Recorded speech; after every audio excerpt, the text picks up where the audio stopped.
अगर आप BTech fourth semester में, तो आज की वीडियो आप सभी के लिए बहुत ज़्यादा इंपॉर्टेंट होने वाली है, क्योंकि आज की वीडियो में आपको थर्मोडायनेमिक के unit 3 power vapour power cycle उसका एक टॉपिक है mean temperature of heat addition और रीहीट साइकिल। इस टॉपिक के ऊपर मल्टीपल चॉइस ऑफ क्वेश्चंस बताऊंगा जो कि आपके लिए एग्जाम में बहुत ज़्यादा मदद करेंगे। तो देखिए दोस्तों, सबसे पहला क्वेश्चन हमारा क्या है। In the Rankine cycle heat is added reversibly eight.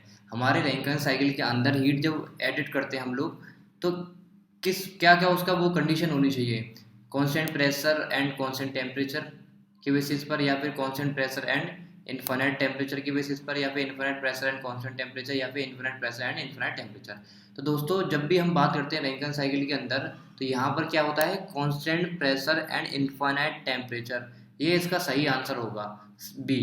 क्यों होगा वो देखिए, इसका रीजन भी मैं आपको बताता हूँ। This is the basic fact about Rankine cycle. ये बिल्कुल बेसिक है, रैंकिन साइकिल का फैक्ट है ये, ठीक है। चलिए दोस्तों, नेक्स्ट क्वेश्चन हम लोग देखते हैं। नेक्स्ट क्वेश्चन हमारे पास क्या है। The efficiency of Rankine cycle is given by. देखो, ये बहुत ज़्यादा सिंपल है और ये बहुत ज़्यादा एग्जाम में पूछा जाता है, क्योंकि रैंकिन साइकिल की एफिशिएंसी किसके द्वारा किससे दी जाती है। तो दोस्तों, इसका फॉर्मूला ये होता है 1 minus T2 divide by T1। इससे रैंकिन साइकिल की एफिशिएंसी निकाली जाती है। अब इसके आंसर देखते हैं क्या है। Here T2 is the temperature of heat rejection.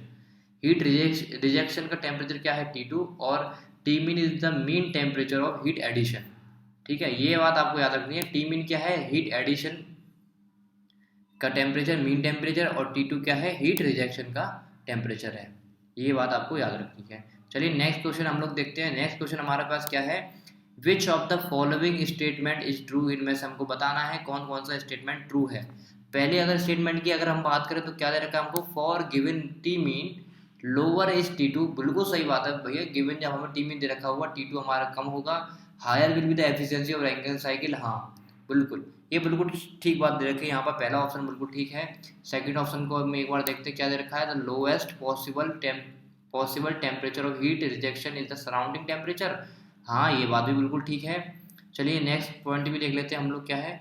Higher is the mean temperature. जब मीन टेम्परेचर ज़्यादा होगा तो हीट एडिशन और higher will be the efficiency. ठीक, बिल्कुल ठीक बात है दोस्तों। यहाँ पर तीनों ही बात ठीक है ये। तो आंसर क्या हो गया आपका, D, all of the mention. देखो, the efficiency of Rankine cycle आपको बताया था किससे निकलती, 1 minus T2 divided by T mean. इससे एफिशिएंसी निकलती है, इसीलिए ये सब क्या है, बिल्कुल ठीक आंसर है। चलिए नेक्स्ट क्वेश्चन की तरफ हम बढ़ते हैं। नेक्स्ट क्वेश्चन हमारे पास है। If we the super heat at constant pressure और साइकिल एफिशिएंसी। तो if we increase the super heat, जब हम सुपर हीट बढ़ा देंगे एट कांस्टेंट प्रेशर के अंदर, देन द साइकिल एफिशिएंसी अपने आप बढ़ जाएगी। अगर हम सुपर हीट बढ़ा देंगे, तो इसका आंसर क्या होगा दोस्तों, सी आंसर हो गया। If we increase the super heat at constant pressure, then the cycle efficiency भी इंक्रीज हो जाएगी। देखिए दोस्तों, increasing the super heat at constant pressure and increasing the mean temperature of heat addition and the cycle is also increase. ये देखो यहाँ पर साफ साफ आपको दे रखा है। चलिए नेक्स्ट क्वेश्चन की तरफ हम बढ़ते हैं। हमारे पास नेक्स्ट क्वेश्चन क्या दे रखा है। The maximum temperature of steam date can be used is not fixed. The maximum temperature of steam date can be used is not fixed. इसका आंसर क्या है, देखते हैं हम लोग। फॉल्स है। क्यों फॉल्स है, क्योंकि it is fixed from metallurgy consideration. चलिए नेक्स्ट क्वेश्चन हम देखते हैं क्या है हमारे पास। To prevent the erosion of blade quality should not fall below.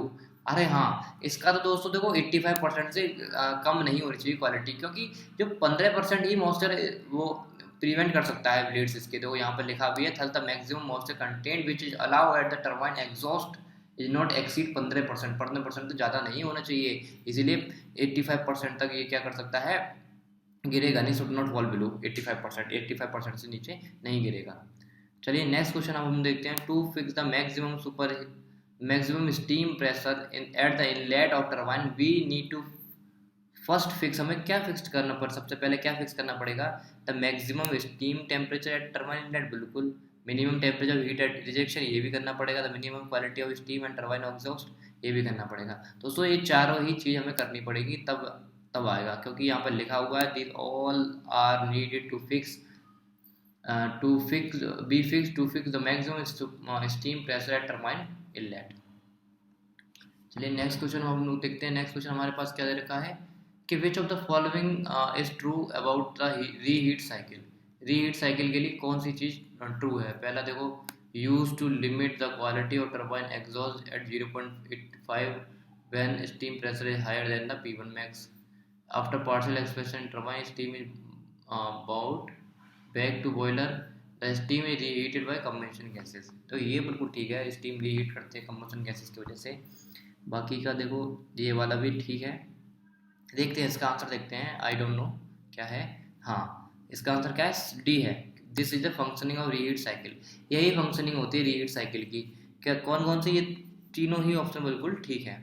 आप एक बार पढ़ना, आपको समझ आ जाएगा। चलिए नेक्स्ट क्वेश्चन हम लोग देखते हैं। नेक्स्ट क्वेश्चन हमारे पास क्या है?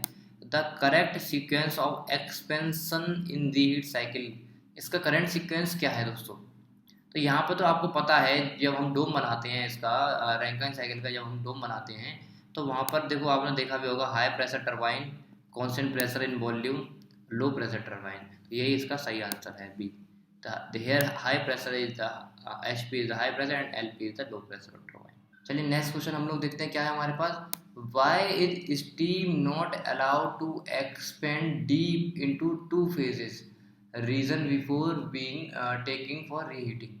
ठीक है, ये हमको बताना है। Why is steam not allowed to expand deep into two phase, reason before being taken for reheating.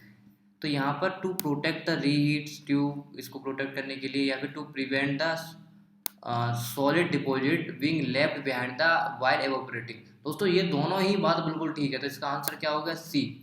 These solid deposits are difficult to remove from the reheats heater tubes. चलिए नेक्स्ट क्वेश्चन हम लोग देखते हैं क्या है next question हमारे पास। Why should the reheat pressure be optimised? देखो, a low reheat pressure bring down the mean temperature of heat addition and heat cycle efficiency. The higher reheat pressure increase the moisture content and turbine exhaust. ये बिल्कुल बात ठीक है second वाली। देखते हैं इसका आंसर क्या है। सी, दोनों ही ठीक है। These are the reason why we need to optimize the reheat pressure. चलिए अब हम लोग नेक्स्ट क्वेश्चन देखते हैं। नेक्स्ट क्वेश्चन हमारे पास क्या है? The optimal reheat pressure is time and the initial. देखो ये देखो तीनों ही बात ठीक है, 0.2, 0.23, 0.25, क्योंकि 0.2 से 0.25 के बीच में ही वैल्यू यहाँ से वेरी करती है इसकी। देखो आंसर भी क्या दे रखा है हमको, इट लाइज द रेंज 0.2 से 0.25 की रेंज लाई करती है, इसीलिए तीनों ही ऑप्शन ठीक है। चलिए नेक्स्ट क्वेश्चन हम लोग देखते हैं क्या है हमारे पास। With the use of reheat the net work output of the plant increase. बिल्कुल सही बात है। There is only marginal increase cycle efficiency. The quality of steam is exhaust in keep it within limit. देखते हैं answer क्या है। D. तीन सारी बात ठीक है इसकी। These can be considered the main advantage of using reheat. ये मेन एडवांटेज है रीहीट का। चलिए नेक्स्ट क्वेश्चन देखते हैं और लास्ट क्वेश्चन देखते हैं हमारे पास क्या है। More than 3 reheat have not been used so far. B, the maximum number of reheat used till now is 2 only. 2 ही हैं, और यहाँ पर किसने पूछा है? मोर देन 3 रीहीट, जबकि 2 ही पूछी जाती, 2 ही अभी तक यूज़ हो रही हैं। तो यही थी दोस्तों आज की वीडियो। अगर वीडियो आपको पसंद आई हो, हेल्पफुल लगी हो, तो अपने दोस्तों के साथ शेयर जरूर करें। मिलते हैं नेक्स्ट वीडियो में, तब तक के लिए बाय, थैंक यू।